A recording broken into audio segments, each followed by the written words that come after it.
শান্তিনিকেতন আমার সবসময় খুব প্রিয় জায়গা। তাই উচ্চ মাধ্যমিকের পর যখন আমি বিয়ে পড়বার কথা ভাবলাম, তখন বাবাকে বললাম, বাবা আমার আবার শান্তিনিকেতনেই পড়বার ইচ্ছে আছে।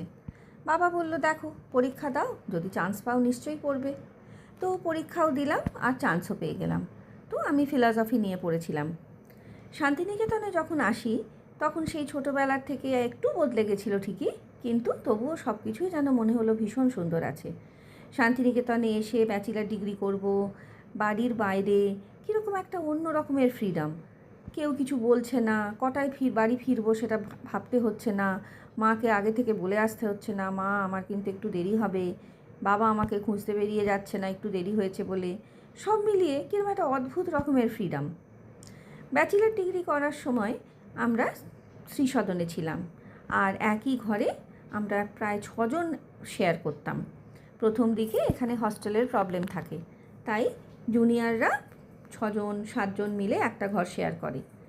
তারপরে যখন একটু বড় হলাম, যখন এমএ পড়তে শুরু করলাম, তখন মৃণালিনী হস্টেলে শিফট হয়ে গেলাম।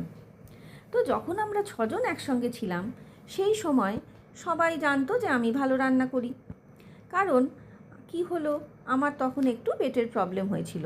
ডাক্তার বলেছিল খুব হালকা হালকা খাবার খেতে, বাইরের খাবার না খেতে। তাই জন্যে জেনারেল কিচেনে আমি খেতে যেতে পারতাম না। আমি হস্টেলে আসবো বলে ঠাম্মা আমাকে একটা ছোট্ট স্টোভ, তার সঙ্গে ছোট ছোট হাঁড়ি, কড়াই, হাতা খুন্তি সব দিয়ে দিয়েছিল, যাতে আমার একজনের রান্না ভালো করে করতে পারি।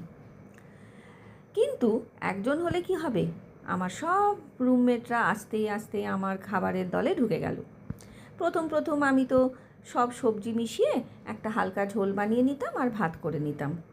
তারপরে ওরা বলল, সুকন্যা এক গ্রাস রাখবি, তোর রান্নাটা না বড্ড ভালো খেতে, ফিরে এসে তোর থেকে ওই এক গ্রাস খাবো। ঠিক আছে, রাখলাম। এই করতে করতে কি হলো, সব বন্ধুরাই বলল আমরা কেউ আর জেনারেল কিচেনে খেতে চাই না, সবাই মিলে রান্না করে খাবো। ছোট্ট স্টোভ, পুচকি হাঁড়ি, কিন্তু তার মধ্যেই ঠেসে ঠেসে আমরা সবাই মিলে রান্না করতাম। বিকেলবেলা বাজারে যেতাম, সব রকম সবজি কিনতাম, একটু হয়তো যদি টাকা থাকতো হাতে তখন মুরগি কিনতাম বা মাছ কিনতাম। তো শেষকালে আমরা সবাই মিলে খুব আনন্দ করে রান্না করতে শুরু করলাম। তখন আমাদের যে বন্ধুরা ছিল তাদের সবাইকার ভেতর থেকে যত রকম রেসিপি আছে বাড়ির পরিবারের সব কিছু বেরোতে লাগলো। আমাদের হস্টেলে শুভশ্রী বলে একজন সুন্দর দেখতে মেয়ে ছিল। সে বলল, জানিস তো আমার মা না ভীষণ সুন্দর দই মুরগি রান্না করে, তোদের একদিন খাওয়াবো। আমাদের তো খুব উৎসাহ, আমরা মুরগি কিনে নিয়ে চলে এলাম। ও আর একজন বন্ধু ছিল, তার বাড়িতে খুব সুন্দর ধান চাষ হতো, সে শালি ধানের চালও নিয়ে চলে এলো, মুরগি হবে সেই ভেবে। ডেট ঠিক করা হলো, কবে মুরগি হবে, দই মুরগি। শুভশ্রী রান্না করলো দই মুরগি। তো দই মুরগির রেসিপিটা বলে দিই। দই মুরগি করার জন্যে ও কী করলো, মুরগিগুলোকে প্রথমে মাঝারি টুকরো করে কেটে নিল। কেটে নিয়ে অনেকটা দইয়ের ভেতরে পুরো মুরগিটাকে চুবিয়ে ম্যারিনেট করতে দিল। তার সঙ্গে কিছুটা রসুন, আদা আর কাঁচা লঙ্কা বাটা দিয়ে দিল। শুনেই কীরকম ভালো লাগে, মনে হয় যেন খাবারটা প্রথম থেকেই ভালো হয়ে যাবে। তো তারপরে মুরগিগুলোকে যখন বেশ ভালো করে ম্যারিনেট করে ইতিমধ্যে ও আলু কেটে নিল, তার সঙ্গে অনেকটা একটু বেশি পরিমাণে পেঁয়াজ কাটা, মানে মোটামুটি 500 গ্রাম মুরগির জন্যে অন্তত বড় 4টে পেঁয়াজ, সঙ্গে 1-2 চামচ রসুন আর কিছুটা আদা কুচি কুচি করে নিল। এরপর এখানে কিন্তু কোনো টমেটো ছিল না। প্রথমে ঘি আর তেল দিয়ে কিছুটা গরম মশলা গুঁড়ো করে দিয়ে দেওয়া হলো। দিয়ে সে তার উপরে পেঁয়াজ কুচি আর আদা রসুন বাটা ভালো করে যখন কষা হয়ে গেছে, তখন খুব অল্প হলুদ দিল আর একটুখানি গুঁড়ো লঙ্কা, কারণ একটুখানি কাঁচা লঙ্কা তো মুরগিতে মাখানোই আছে। তো গুঁড়ো লঙ্কা দেওয়ার পরে ও কী করলো, মুরগিগুলোকে কিন্তু আর কষাকষি কিছু করলো না, পুরো দই দিয়ে মাখানো মুরগিটা কড়াইয়ের মধ্যে ঢেলে কম আঁচে ঢাকা দিয়ে দিল। মুরগি তো ফুটছে খুব আস্তে আস্তে, গন্ধও খুব ভালো ছড়াতে শুরু করেছে। তারপরে যখন প্রায় শেষ হয়ে গেছে, তখন একটু ফ্রেশ জিরে ভাজার গুঁড়ো আর আরেকটু গরম মশলার গুঁড়ো দিয়ে নামিয়ে নিল। খুবই ভালো খেতে হয়েছিল সেই মুরগি। আমরা যে কত কত ভাত খেয়েছিলাম এখন ভাবলেও হাসি পায়। ওই জেনারেল কিচেনের রান্না খেয়ে তারপরে ওরা যখন ওই মুরগির কারি পেল, সবাই মিলে হাউমাউ করে প্রায় হয়তো 500 চালের ভাতই এক একজনে খেয়ে নিলাম। কি জানি, সেই দিনটা ভাবলে এখনও হাসি পায়। শুভশ্রীদের বাড়ি ছিল দুর্গাপুরে। তো একবার আমরা সব বন্ধুরা মিলে শুভশ্রীর বাড়ি বেড়াতে গেলাম। বেশ 5-6 জন আমরা যে রুমে থাকতাম সেই সবাই মিলে চলে গেলাম। ওর বাবা স্টিল প্ল্যান্টে কাজ করতেন, খুব সুন্দর বাংলো বাড়িতে থাকতো ওরা। তো ওখানে গিয়ে ওর মাকে দেখে আমার খুব ভালো লাগলো, কী কী সুন্দর একটা স্নেহময়ী মায়ের চেহারা। তো ওর মায়ের কাছে প্রথমবার দেখলাম মাংসের আচার উনি বানান, মানে পাঁঠার মাংসের আচার। আর তার সঙ্গে আরও কত রকমের রান্না উনি করেছিলেন যে বলতে পারি না। কিন্তু মাংসের আচারটা দেখে আমার খুব অবাক লেগেছিল। জিজ্ঞেস করেছিলাম, মাংসের আচার কোনো দিন তো খাইনি, কী করে বানালে কাকিমা?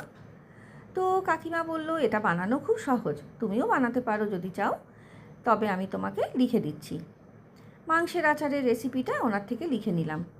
মাংসের আচার বানাতে গেলে যারা রুটি খায় প্রত্যেক দিন রাতে, তাদের জন্য কিন্তু এটা একটা পুরো তরকারির মতো হয়ে যায়। একটুখানি পেলেই পুরো রুটি খাওয়া হয়ে যাবে। সঙ্গে যদি একটা কিছু ডাল থাকে বা কিছু, আর কিছুই লাগবে না। তো মাংসের আচার বানানোর জন্যে মাংসটাকে প্রথমে খুব ছোট ছোট করে কেটে শুধু ভিনিগার আর সয়া সসে সেদ্ধ করে নিতে হবে প্রেসার কুকারে। যখন সেদ্ধ হয়ে যাবে, একেবারে সেদ্ধ হয়ে যাবে, তখন ওটাকে বের করে একদিনের জন্যে একটু রোদে রেখে দিতে হবে, মানে অন্তত যাতে 4-5 ঘন্টা রোদ পায়। ইতিমধ্যে আলাদা করে আদা, রসুন, তারপরে পেঁয়াজ অনেক ভালো করে ড্রাই রোস্ট করে তারপরে তেলে ভাজতে হবে। ড্রাই রোস্ট মানে পেঁয়াজ রসুনটাকেও কড়াইয়ের মধ্যে শুকনো নেড়ে নিতে হবে একটুক্ষণ, যাতে একটা চারকোল ফ্লেভার আসে। তারপরে সেটাকে তেলের মধ্যে ভাজতে হবে। তেলের মধ্যে ভাজার পরে যখন বেশ মোলায়েম হয়ে গেছে, সব কিছু ভালো ভাজা ভাজা হয়ে গেছে, একই সঙ্গে সেটাকে নিয়ে মিক্সারে মোলায়েম করে ঘুরিয়ে একটা পেস্ট বানিয়ে নিতে হবে। তারপরে ওই তেলের মধ্যে আরেকটু, মানে ওই কড়াইয়ের মধ্যে আরেকটু তেল আর ঘি মিশিয়ে সেটাতে গোটা মশলা, যেমন ধনে, জিরে, গোলমরিচ, শুকনো লঙ্কা আর গরম মশলা, তার সঙ্গে একটু কাসুরি মেথি, এই দিয়ে ভালো করে ভেজে নিয়ে সেটাকেও আলাদা করে পেস্ট করে নিতে হবে। এবার যখন সব পেস্টগুলো রেডি হয়ে গেল, তখন ওই মাংসটাকে নিয়ে সব মশলাগুলোকে মাখিয়ে আরও কিছুটা তেল, মানে সর্ষের তেল আর ঘি যে কোনো একটা দেওয়া যেতে পারে। আমার বেশ ভালো করে মনে আছে ওই মাংসর আচারে কোনো সর্ষের তেল উনি দেননি। উনি বললেন এটা একটা অন্য ধরনের রেসিপি, যেটাতে ঘি থাকলে খুব ভালো লাগে। অনেকটা ঘি রোস্ট মাটনের মতন খেতে হয়ে যায়। তো অনেকটা ঘি দিয়ে উনি মাখিয়ে নিয়ে কড়াইয়ে অনেকক্ষণ নেড়ে নেড়ে কষে কষে যখন ওটা প্রায় ঝরঝরে হয়ে গেল, তখন ওটাকে আরও একদিন রোদে রেখে তারপরে শিশিতে ভরা। এইভাবে রান্না করার পরে মাংসটা কিন্তু আর কোনো দিনই নষ্ট হয়ে যায় না। কিন্তু তাও মনে হয় যে যদি রাখতে চাই বেশি দিনের জন্যে, তাহলে শিশিটা খোলার পরে ফ্রিজে থাকলেই ভালো। তো মাংসের আচার আমি প্রথমবার খেয়েছিলাম, আর এত ভালো লেগেছিল যে উনি আমাকে শিশি করে 1 বোতল দিয়েও দিয়েছিলেন, যে তোরা তো সব হস্টেলে থাকিস, কী যে খাস বেচারারা, কিছু পাস না, তো এটা যখন তখন তোরা খেতে পারবি। তো ওনার কথাও আজকাল আমার খুব মনে পড়ে, যে কতজনের থেকে কত রকম রান্না শিখেছি সারা জীবন ধরে। জীবনটা এখনও বড় নয়, তবুও আর আমার স্মৃতি খুব প্রখর। যেখানে যা শিখেছি, যেখানে যা গেছি, যাদের সঙ্গে মিশেছি, যেভাবে তারা শিখিয়েছেন, আমার কীরকম জল জল করে চোখের সামনে ভাসে। আর ভালো লাগে ভাবতে যে প্রত্যেক দিন মিতালিতে রান্না করতে করতে প্রত্যেকের রেসিপিগুলোই কীরকম নিজে নিজে ফিরে আসে, আর তাদের কথা মনে পড়ে যায়। প্রত্যেক দিনই কারুর না কারুর কথা তাদের মনে পড়ে যায়, তাদেরকে থ্যাংক ইউ দিই।